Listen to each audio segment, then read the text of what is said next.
सो तो चलिए शुरू करते हैं ये भाषाई यात्रा। ठीक है, तो इसे खोलते हैं। चलिए नंबर 11 से शुरू करते हैं। नंबर 11 मुहावरा है अ बोन ऑफ कंटेंशन। इसका मतलब है झगड़े का कारण। मेरे दिमाग में तो एक सीन आ रहा है, जैसे दो कुत्ते हैं और उनके बीच में सिर्फ एक हड्डी है। दोनों उसी हड्डी के लिए लड़ रहे हैं। वो हड्डी ही उनके झगड़े की वजह है। बस यही है अ बोन ऑफ कंटेंशन। बिल्कुल परफेक्ट है। अब इसके शब्दों को तोड़ते हैं। बोन का मतलब तो हुआ हड्डी और कंटेंशन का मतलब होता है विवाद या असहमति। तो शाब्दिक अर्थ हुआ विवाद की हड्डी। हमारे सोर्स में भी इसका मतलब है कॉज ऑफ डिस्प्यूट या क्वारल। यहाँ कॉज मतलब कारण और डिस्प्यूट या क्वारल मतलब झगड़ा। तो अ बोन ऑफ कंटेंशन हुआ झगड़े की मुख्य वजह। तो ट्रिक यही है कि बस दो कुत्ते और एक हड्डी को याद रखें। हड्डी इज इक्वल टू झगड़े का कारण। बहुत बढ़िया। अब आते हैं नंबर 12 पर। हाँ, a bull in a China shop. इसका मतलब बताया गया है शीश महल में बंदर, यानी कोई अनाड़ी या लापरवाह व्यक्ति। हा। इसकी कल्पना करना ही मजेदार है। हाँ, सोचिए एक दुकान है जिसमें चीनी मिट्टी के वो जो नाजुक और कीमती बर्तन होते हैं वो सजे हुए हैं। और अब सोचिए कि उस दुकान में एक बड़ा सांड घुस जाए तो क्या होगा। सब कुछ तहस नहस हो जाएगा। बस ऐसे ही किसी व्यक्ति को a bull in a China shop कहते हैं, जो किसी नाजुक सिचुएशन में बहुत बेढंगे तरीके से पेश आता है। एकदम। इसके शब्दों पर गौर करें। बुल यानी सांड और चाइना शॉप मतलब चीनी मिट्टी के बर्तनों की दुकान। ये बर्तन बहुत डेलिकेट या नाजुक होते हैं। सोर्स का मतलब यही है a clumsy person in a delicate situation. यहाँ ये शब्द क्लमजी बहुत जरूरी है। इसका मतलब होता है अनाड़ी या बेढंगा। तो अब bull in a China shop एक ऐसे व्यक्ति के लिए इस्तेमाल होता है जो किसी गंभीर मौके पर सब गड़बड़ कर देता है। अच्छा, तो इसकी ट्रिक हो सकती है शीशे की दुकान प्लस सांड इज इक्वल टू नाजुक स्थिति में अनाड़ी व्यक्ति। परफेक्ट। चलिए अब कुछ बाजार की बात करते हैं। नंबर 13 मुहावरा है अ बुल मार्केट। इसका मतलब है शेयर बाजार में कीमतों में वृद्धि या तेजी का दौर। यहाँ भी बुल है। हाँ, लेकिन इस बार इसका मतलब बिल्कुल अलग है। अरे, एक सांड जब हमला करता है तो अपने सींगों को नीचे से ऊपर की ओर उछालता है।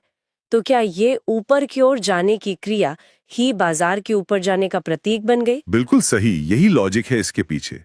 वो जो अपवर्ड मूवमेंट है वही बाजार के ग्राफ का प्रतीक है। इसीलिए जब शेयर बाजार ऊपर जाता है तो उसे बुल मार्केट कहते हैं। यहाँ बुल शब्द तेजी को दिखाता है। परिभाषा भी यही है, a period of rising prices in the stock market. Period यानी समय का एक दौर और राइजिंग प्राइसेस मतलब बढ़ती हुई कीमतें। तो ए बुल मार्केट वो समय है जब बाजार में तेजी हो। तो ट्रिक ये हुई, बुल सींग ऊपर फेंकता है, अपवर्ड, मार्केट ऊपर जा रहा है। यहां से कुछ मजेदार आ रहा है। नंबर 14 ए केक वॉक। इसका मतलब है अत्यंत सरल काम, बच्चों का खेल। तो केक पर चलना ये कैसे आसान हुआ? हाँ, नहीं, इसका लॉजिक थोड़ा अलग है। सोचिए, पुराने समय में अमेरिका में एक खेल होता था जहां सबसे अच्छा डांस करने वाले जोड़े को इनाम में एक केक मिलता था। उन्हें बस चलकर वो केक लेना होता था। ये बहुत आसान माना जाता था। तो वहीं से ये मुहावरा आया, अ केक वॉक। अरे वाह, तो ये उस आसान से काम से आया है। मतलब कोई भी ऐसा काम जो बच्चों का खेल हो। शब्द तो बहुत सीधे हैं, केक और वॉक, केक के लिए चलना। हाँ। सोर्स में इसका अर्थ है एन इजी अचीवमेंट या एन इजी टास्क और विक्ट्री। इजी यानी आसान, अचीवमेंट मतलब उपलब्धि और विक्ट्री यानी जीत। तो कोई भी आसान जीत या काम एक केक वॉक है। तो ट्रिक हुई केक खाने जितना आसान काम, केक वॉक। अब एक ऐसी चीज की बात करते हैं जिसे कोई खोलना नहीं चाहेगा। Number 15 a can of worms. इसका मतलब है एक जटिल परिस्थिति या समस्याओं का पिटारा। इसका नाम से लेगा। कल्पना कीजिए आप मछली पकड़ने गए और आपने कीड़ों का एक डिब्बा, अ कैन ऑफ वॉर्म्स खोला। वो सारे कीड़े एक दूसरे में उलझे हुए हैं, निकालना मुश्किल है। मतलब अगर आप एक मसले को सुलझाने की कोशिश करते हैं तो 10 और नए मसले खड़े हो जाते हैं। बस यही है opening a can of worms. ओह, बहुत ही खराब स्थिति। यहाँ कैन मतलब डिब्बा और वर्म्स मतलब कीड़े। कीड़ों से भरा उलझा हुआ डिब्बा। बिल्कुल। और परिभाषा है अ कॉम्प्लिकेटेड सिचुएशन और प्रॉब्लम। कॉम्प्लिकेटेड का मतलब होता है जटिल या पेचीदा, तो अ कैन ऑफ वॉर्म्स एक ऐसी समस्या है जिसे छेड़ने पर और भी कई नई परेशानियां सामने आ जाती हैं। तो इसकी ट्रिक है कीड़ों का डिब्बा खोलना बराबर नई नई मुसीबतें मोल लेना। बिल्कुल। आगे बढ़ते हैं नंबर 16 पर। यह तरीका शायद सबने अनुभव किया होगा, अ कैरेट एंड स्टिक अप्रोच, साम दाम दंड भेद की नीति। हाँ, ये बहुत मशहूर है। सोचिए, आपको एक गधे से काम करवाना है। आप उसके आगे एक गाजर लटका सकते हैं ताकि वो उसे खाने के लिए आगे बढ़े, ये हुआ इनाम।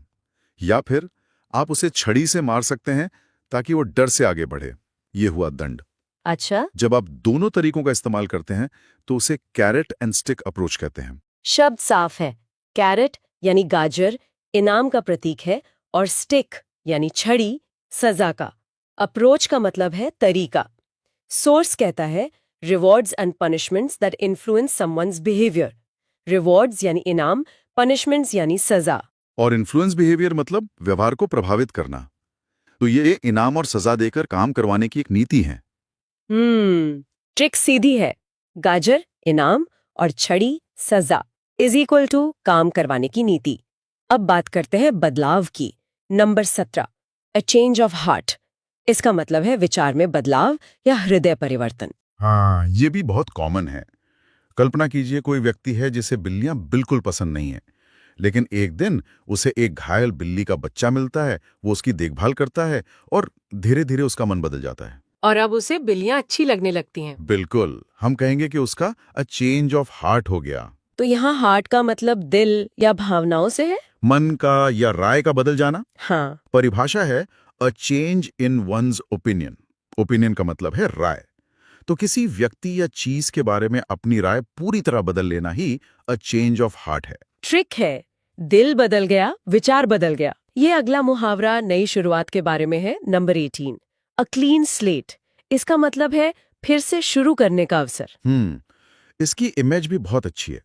सोचिए, पुराने जमाने में बच्चे लिखने के लिए चौक और स्लेट का इस्तेमाल करते थे।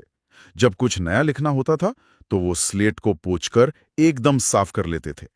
पुरानी सारी गलतियां मिट जाती थी और एक नई शुरुआत के लिए क्लीन स्लेट तैयार हो जाती थी। क्या बात है। क्लीन मतलब साफ और स्लेट मतलब वो लिखने की पट्टी यानी एक कोरी पट्टी। सोर्स का मतलब भी यही है, situation in which you can start again. Start again मतलब फिर से शुरू करना। तो क्लीन स्लेट का मतलब है पुरानी गलतियों को भुलाकर एक बिल्कुल नई शुरुआत करने का मौका। हाँ, एक फ्रेश स्टार्ट। तो ट्रिक है साफ स्लेट इक्वल्स नई शुरुआत। अब एक रहस्यमयी मुहावरे पर आते हैं। Number 19, a closed book. इसका मतलब है एक रहस्य या एक ऐसा व्यक्ति जिसे समझना मुश्किल हो।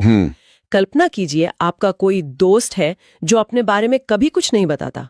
वो कैसा महसूस करता है, उसकी जिंदगी में क्या चल रहा है, कुछ पता नहीं चलता। वो इंसान आपके लिए एक बंद किताब की तरह है, अ क्लोज्ड बुक। आप नहीं जानते कि उसके अंदर क्या लिखा है। सही बात है, शब्द है क्लोज्ड यानी बंद और बुक यानी किताब, एक बंद किताब। परिभाषा भी सीधी है, अ मिस्ट्री। मिस्ट्री का मतलब होता है रहस्य। तो कोई भी विषय या व्यक्ति जो समझने में बहुत मुश्किल हो, उसे अ क्लोज्ड बुक कहा जाता है। हमारा आखिरी मुहावरा number 20, a closed fisted person. एक कंजूस आदमी। हाँ। इसकी कल्पना कीजिए, एक ऐसा व्यक्ति जो अपने पैसे को अपनी मुट्ठी में इतनी कसकर बंद रखता है कि खर्च करने के लिए कभी खोलता ही नहीं। उसकी मुट्ठी हमेशा बंद क्लोज रहती है। अच्छा। तो ऐसे व्यक्ति को अ क्लोज फिस्टेड पर्सन कहते हैं। क्लोज यानी बंद और फिस्टेड मतलब मुट्ठी वाला, बंद मुट्ठी वाला आदमी। बिल्कुल। सोर्स में इसका अर्थ है अ माइजा। माइजा शब्द का सीधा मतलब होता है कंजूस व्यक्ति। तो अ क्लोज्ड फिस्टेड पर्सन वो है जिसे पैसे खर्च करना बिल्कुल पसंद नहीं। ट्रिक, जिसकी मुट्ठी पैसे के लिए हमेशा बंद रहे, क्लोज रहे, कंजूस। बिल्कुल।